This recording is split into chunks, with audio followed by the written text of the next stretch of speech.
सौ रुपया कटता पूरा फाटल रही तो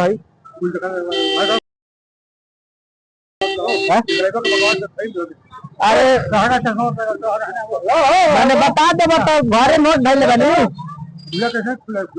बता दे तो घर में नोट धैले बनी लेके आई घर ना घरे ना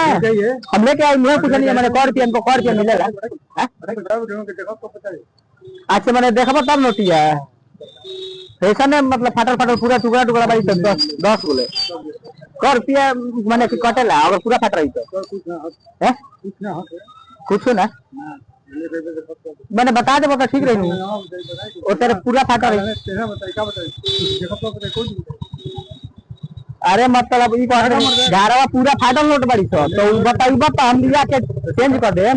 अच्छा है तेरे बतेगा कर दिया देखा तो चलो ठीक बात तो बोले